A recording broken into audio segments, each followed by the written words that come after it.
Good evening. My name is Mrs. Park, and I'm one of the teachers. I teach science here, but I'm one of the teachers who has helped put together this evening's performance. Thank you for being here for our performance, which is a tribute to our many servicemen and women, past and present. We are showing our appreciation, presenting a history of our country's famous wars.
In 1775, our founding fathers set forth to fight for our independence against Great Britain. The American freedom fighters fought for the right of the original 13 colonies to determine their own destiny and to form their own government. With no professional army or navy, each colony provided a militia, and among those who volunteered, this made up the Continental Army, led by George Washington. After 8 years of fighting, the American soldiers, with the help of France, Spain, and the Dutch Republic, were victorious, and the United States of America was founded. U.S. Army founded June 14, 1775. U.S. Navy founded October 13, 1775. U.S. Marines founded November 10, 1775. U.S. Coast Guard founded August 9, 1790.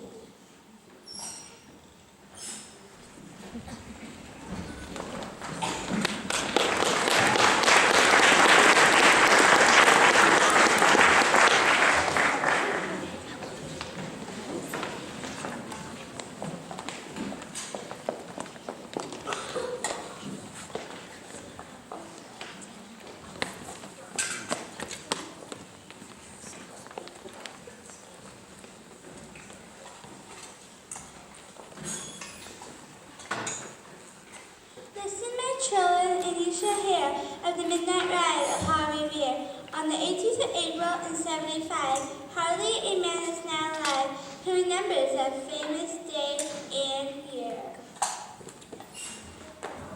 He said to his friends, "If the British march march by land or sea from the town tonight, hang a lantern aloft the belfry arch of the North Church Tower as a signal light.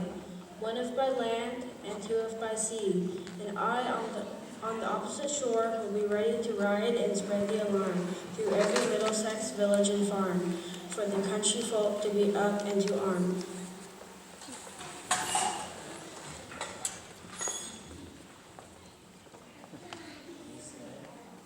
Then he said good night with a muffled oar, silently rowed to the Charleston shore. Just as the moon rose over the bay, was swinging wide at her moon rings lay.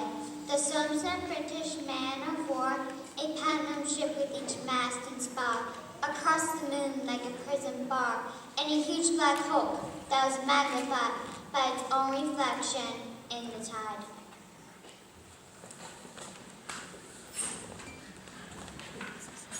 A brave host in a village street, a shape in the moonlight, a bulk in the dark, and beneath from the pebbles and passing a spark, struck out by a steed, blind, fearsome, bleak. That was all, and yet through the gloom and the light, the fate of a nation was riding that night.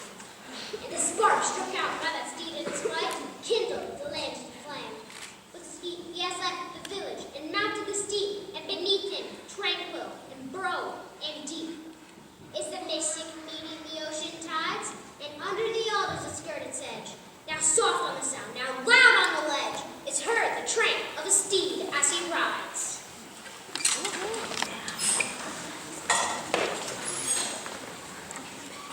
You know the rest, in the books you have read, how the British regulars fired and fled, how the farmers gave them ball for ball from behind each fence and farmyard wall, chasing the redcoats down the lane, then crossing the fields to emerge again, under the trees at the turn of the road, and only pausing to fire and load.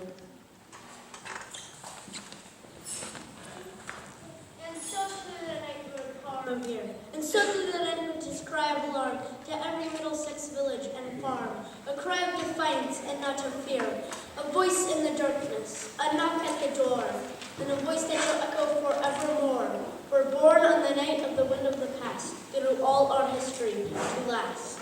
In the hour of darkness and peril and need, the people will waken and listen to hear the hurry of hoofbeats of that steed and the midnight message of Paul Revere.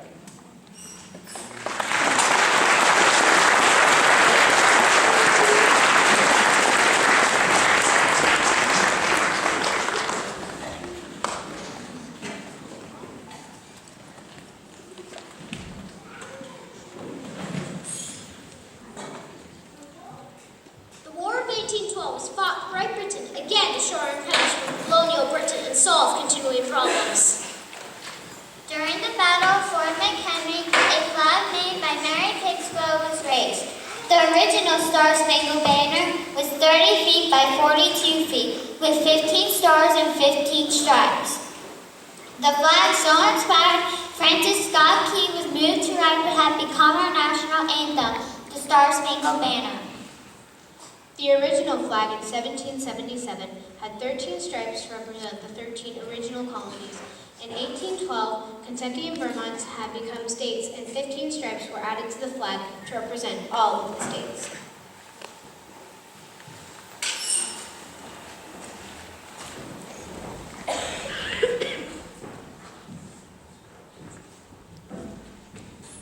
Our war between states was our bloodiest war, fought between the southern states, the Confederacy, and the northern states, the Union. Over 600,000 people died fighting the American Civil War. Abraham Lincoln, the 16th president, sought to preserve the Union of the United States. Known for his symbol of removing the oak tree's skills, he gave one of the most incredible American speeches about the service and sacrifice of our military. 407 years ago, our fathers brought forth upon this continent a new nation conceived in liberty to the proposition that all men are created equal. Now we are engaged in a great civil war, testing whether that nation or any nation so conceived and so dedicated can long endure. We are met on the great battlefield of that war. We have come to dedicate a portion of it as a final resting place for those who died here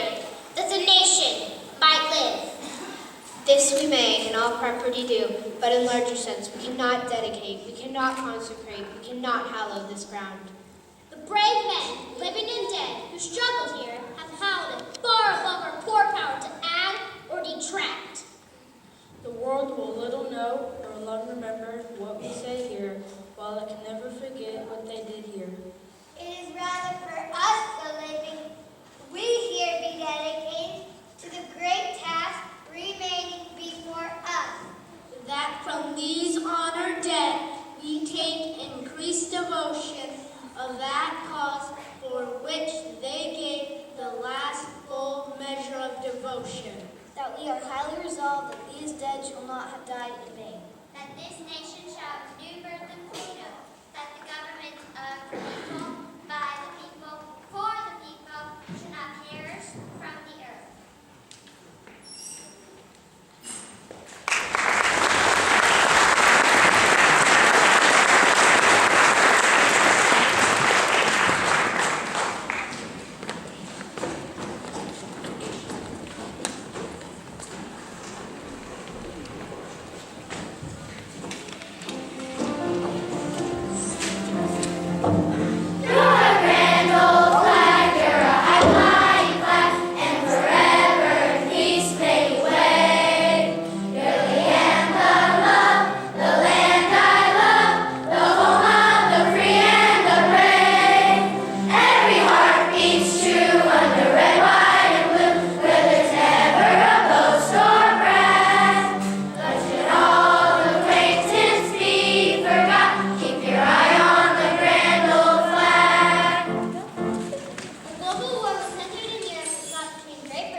Digging foxholes, dying on foreign soil, many of the approximately 120,000 U.S. military casualties were also buried in Europe.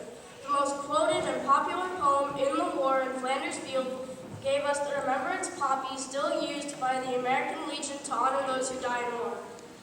On the 11th hour Of the 11th day of the 11th month, citizens are asked to stop what they're doing and think about the thousands of men and women who have sacrificed their lives in the military service. In Flanders fields the poppies blow, between the crosses row on row. We never knows how died during the First and Second World War. in Korea and Afghanistan, and many other peacekeeping assignments. The marks are places in the sky, the larks still bravely singing fly. A long time ago, a man named John McCrae saw poppy flowers growing beside a grave of a close friend who had died in battle. So he wrote a poem called The Flanders Field, and that has become one of the most famous poems ever written. Scarce through hid the guns below, we are the dead short days ago. We lived till dawn till sunset glow, loved and were loved. Because of that poem, the poppy was adopted as the flower of remembrance. Canada, France, U.S., Britain, and the Commonwealth countries. Americans have been wearing poppies on Veterans Day for over 90 years. We lie in Flanders fields. Now people all across the country buy millions of poppies and proudly wear them on Veterans Day. Take up our quarrel with the foe, to use unfailing hands we go. Guns be yours, to hold it high, if we bring faith with us to die. Shall not sleep though poppies grow in Flanders fields.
allies in the Axis country.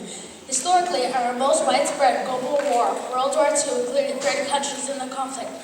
The United States military fought alongside the Allied troops who included the United Kingdom, France, Russia, China, Canada, and others. Battles and soldiers' lives were won and lost on 3 continents. World War II gave us the modern Air Force and introduced jet planes into military use. Technological advances in the Navy included aircraft carriers and use of radar. After the war was over, the military took an active role in the ongoing occupation of the losing countries, including Germany and Japan. Date 1939 to 1945. The United States Air Force designated separate military service September 18, 1947.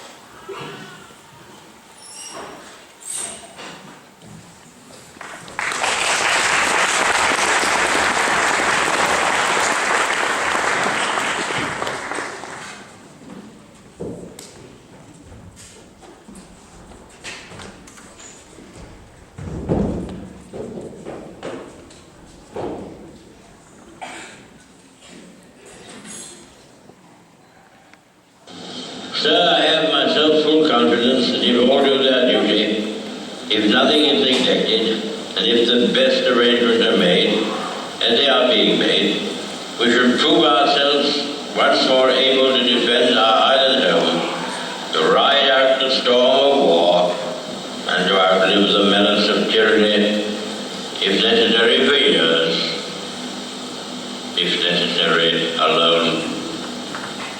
At any rate, that is what we are going to try to do. We shall go on to the end. We shall fight in France. We shall fight on the seas and oceans. We shall fight with growing confidence and growing strength in the air. We shall defend our island, whatever the cost may be. We shall fight on the beaches. We shall fight on the underground. We shall fight in the fields and in the streets. We shall fight in the hills. We shall never surrender. And even if, which a moment I do not believe, this island or a large part of it were subjugated to starving, then our empire beyond the seas, armed and guarded by the British fleet, would carry on the struggle until in God's good time, the new world with all its power and might would step forward to the rescue and liberation of the old.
The Korean War was a civil war fought between two factions of Korea that the United Nations became involved in, including servicemen and women from the United States. The United States provided 88% of our international soldiers supporting South Korean forces. Korea was often called the Forgotten War because President Truman never declared it a war, calling it a police action instead. Many American soldiers served bravely over the 3-year conflict, eventually leaving the stalemate on the 38th parallel. We didn't do much talking, we didn't raise a fuss, but Korea really happened, so please remember us. We all just did our duty, But we didn't win or lose. A victory was unite us. But we didn't even get to choose. We all roasted in the summer. In winter, we almost froze, walking back to Mary Doll with our black and frozen toes. Like the surf, the Chinese kept on coming. With their beagles in the night, We fired into the masses. praying for the morning light. All of us just had to be there. and so many of us died. But now all but have forgotten. But No one remembers how we tried. And we we stood We grow fewer with the years now, and we still don't raise a fuss. but Korea really happened, so please remember us.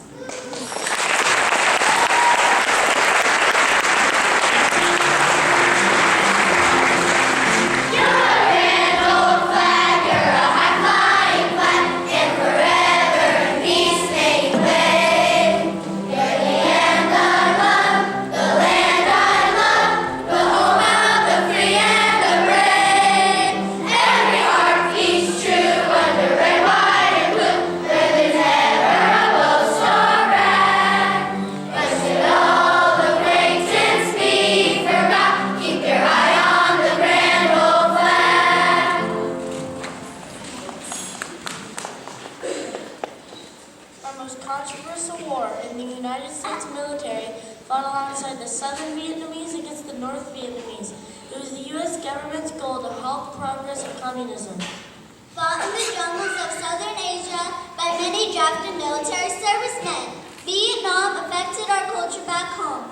The growth of peace movement in the 1960s illustrated our country's angst against about our involvement in the war.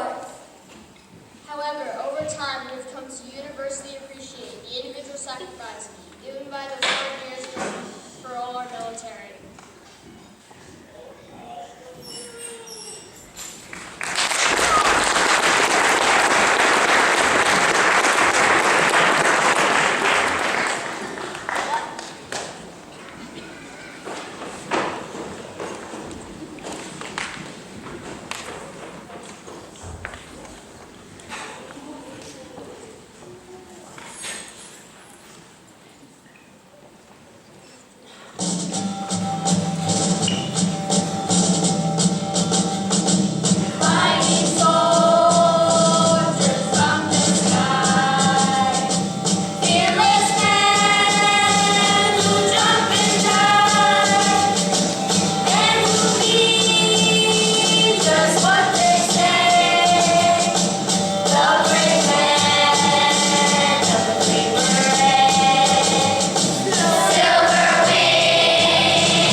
showing service and sacrifice all over military men, women, and families give each and every day. Gold Foot, Operation Desert Storm 1990 to 1991, Invasion of Iraq 2003, Afghanistan 2001 to present. Before the war, we knew the enemy, we knew his face, but when it began, the war became the enemy, and his face was every face.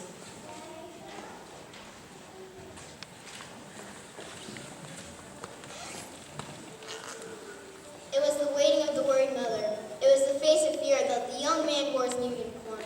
It was the bunch of wild eyes looking for food. It was the stupid eyes looking for sleep.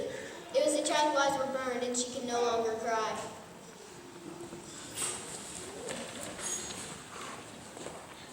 It was the face of 1,000 children who could do nothing but cry. It was the man who came back without a face, and his is the face we remember when we remember the war.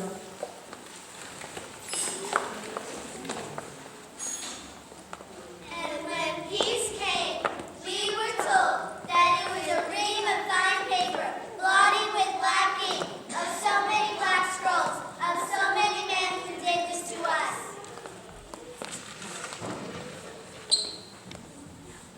And the radio gave their quick and sang us a song. See the straight keys. A dove released. Look to the skies. See the dove's eyes. But we could not see it because the sky was so black. And so was the dove.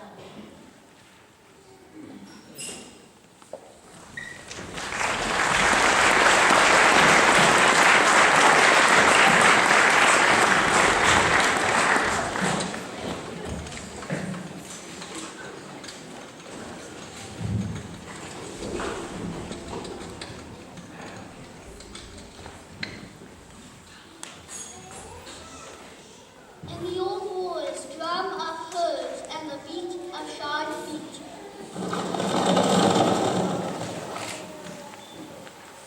In the new wars, hum a motor and the tread of rubber tires. In the wars to come, silent wheels and the whir of rods not yet dreamed out in the heads of men. In the old wars, clutches of short swords and jabs in the faces with spears. In the new wars, long-range guns, smashed walls, guns running a spit of metal, and men falling in tens and twenties. In the wars to come, new silent deaths, new silent hurlers had not yet dreamed out in the heads of men. In the old wars, kings quarreling and thousands of men following. In the new wars, kings quarreling and millions of men following. In the wars to come, kings kicked under the dust, and millions of men fought in great causes not yet dreamed out in the heads of men.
Let's give them another big round of applause. They did a great job.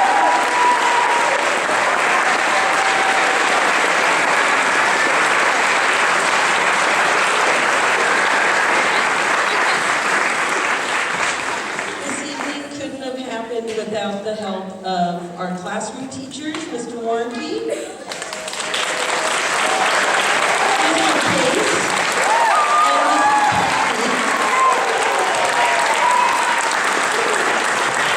And the arts team, Mrs. Hemingway, our music teacher. Mrs. Gilmore, our theater teacher. Mrs. Lee, our art teacher, isn't here tonight, but she helped Mr. Warnke's students do all of the artwork you see on the program, as well as the artwork you see on stage. And Ms. Barragan is helping us tonight by videotaping or recording so that we can have a DVD available.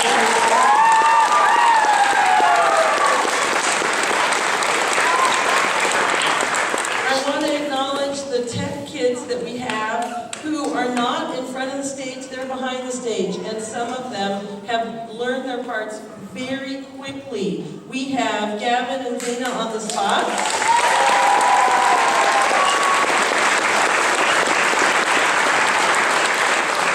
Carol and Carson, and I always say your name wrong. Melania. Hey guys.